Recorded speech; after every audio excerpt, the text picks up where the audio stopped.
سەرکەوتن و شکستی ئەردۆغان لە 20 ساڵدا 20 ساڵ دەسەڵات 20 ساڵ ئاشتی و جەنگ بوژانەوە و پوکانەوە نزیکبوونەوە لە کەوتن و هەستانەوە ئەمانە بەشێکن لە چیرۆکی حکومڕانی ڕەجەب تەیب ئەردۆغان ئەو پیاوە تەمەن 70 ساڵەی کە ئێستا کەوتۆتە بەردەم هەڵبژاردنێکی یەکلایکەرەوە کە ڕەنگە کۆتایی باژیانی سیاسی بهێنێت. ئەمڕۆ 20 ساڵ بەسەر وەرگرتنی پۆستی سەرۆکوەزیران لەلایەن ئەردۆغانەوە تێپەڕ دەبێت تاوەکو ئێستاش هەر خۆی حاکمی یەکەمی وڵاتەکەیە. ئەردۆغان و پارتی داد و گەشەپێدان وەکو دوانێکی دانەبڕاو لە هەڵبژاردنەکانی 2002دا بەسەر جەهەپەی ڕکابەریاندا سەرکەوتن نزیکەی 190 کورسی پێشکەوتن و دەسەڵاتیان گرتە دەست. پاش ساڵێکیش لە هەڵبژاردنەکان و ئەو کاتەی ئەردۆغان بووە سەرۆکوەزیران ئیدی سەردەمی زێڕینی ئەو سەرۆکە دەستی پێکرد. ئێستا لای زۆر کەس ئەمە چیرۆکی سەرکەوتنە. ئاکەپا لەم 20 ساڵەدا 5 هەڵبژاردننی بردووەتەوە.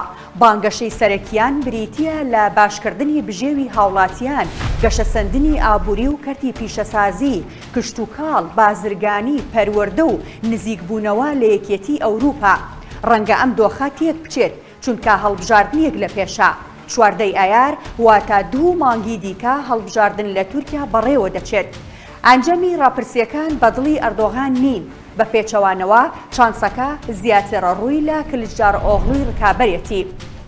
شکستی پرۆسەی ئاشتی دەستپێکردنی پرۆسەی ئاشتی لە نێوان حکوومەتی تورکیا و پارتی کرێکارانی کوردستاندا یەکێک بوو لەو پرۆسانەی ئەردۆغان وەکو سەرکەوتن تەماشای دەکرد تاوەکو ساڵی 2015 چەندین دانووسانی نهێنی و ئاشکرا لە نێوان حکوومەت و ئۆجەلان و پەکەکە ئەنجام دران و بۆ ماوەیەک ئارامی باڵی بەسەر شەڕدا کێشا بوو. پەیوەندیەکانی نێوان حکوومەت و پەکەکە گەیشتو بووە ئاستێک کە سەرەتای نەوەدەکانی بیردەخستینەوە ئەو کاتەی تورگوت ئۆزالی سەرۆکی تورکیا داوای گەڕانەوەی ئارامی و چارەسەری کێشەی کوردی دەکرد. ئەم پرۆسەی ئاشتیا پێگەی ئەردۆغانی لە نێو دانیشتوانی باکووری کوردستاندا بەهێز کرد تەنانەت لە باشووری کوردستان و بەشەکانی دیکەش لایەنگری بۆ پەیدا بوو. هەر لەو ماوەیەدا ئابووری تورکیا گەیشتە ئاستێکی پێوانەی سەرجەم قەرزەکانی سنووقی دراوی نێودەوڵەتیاندایەوە لە ڕووی بازرگانی و گەشت و گوزارەوە پێشکەوتن. ئەم دۆخە تاوەکو ساڵی 2015 بەردەوام بوو بەڵام کوژرانی لە ناکاوی 2 کارمەندی پۆلیس لە شاری ڕوحای باکووری کوردستان هەموو شتێکی گەیاندەوە خاڵی سفر. پرۆسەی ئاشتی و چارەسەری کێشەی کورد کۆتایی پێهاتوو حکوومەت و پەکەکە کەوتنە تۆمەتبارکردنی یەکدی دۆخەکە سەری کێشا بۆ شەڕ. ئەمجارە گەڕەک و کۆڵانەکانی باکووری کوردستان بوون بە سەنگەری هەردوولا. ئۆپەراسیۆنی دەرەوەی سنوور دەرکەوتنی داعش و پێکهێنانی هێزی کوردی لە ڕۆژاوای کوردستان هەڵوێستی حکوومەتی تورکیای گۆڕی لە یەککاتدا لە باکوور و باشووری کوردستانی شەڕی پەکەکەی دەکرد. ئۆپەراسیۆنەکانی دەرەوەی سنووری زیاد کرد دەسوەردانی لە سووریا دەکرد کە تاوەکو ئێستاش بەردەوامە لەسەری. ئەردۆغان زیاتر پەلی هاویشت خۆی خستە نێو شەڕی وڵاتانی دیکە لا نمونەی لیبیا، جەزائیر، یەمەن و قەرەباخ. هەموو ئەمانە کاریگەریان لەسەر پێگەی ئەردۆغان هەبوو. ئەگەرچی زۆرێک لە لایەنگرانی وەکو خاڵی بەهێز تەماشایان دەکرد. هەوڵی کودەتای 15 تەمووز شەوی 15 تەمووزی 2016 هەوڵێکی کودەتا تورکیای هەژان. ئەردۆغان لەوەدا لێزان بوو کە دوای چەند کاتژمێرێک هاتە سەر شاشەی تەلەڤیزیۆن و داوای لە لایەنگرانی کرد ڕوبەڕووی کودەتاکە ببنەوە. ئەگەرچی کودەتاکە شکستی هێنا بەڵام کاریگەریەکی زۆری لەسەر تورکیا جێهێشت و فەتحوڵا گیولان تۆمەتبار کرا و هەزاران کەسیش دەستگیر کران. ئەماش زیادبوونی نارەکانی ئەردۆغانی لێکەوتەوە.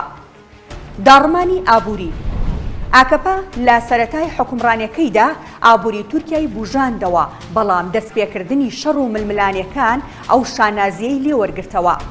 بە گوێرەی ئامارە فەرمیەکان ڕێژەی هەڵاوسانی ئێستا نزیکەی لە 85 بەڵام ئامارە نافەرمیەکان دەڵێن ڕێژەکە گەیشتۆتە لە 130.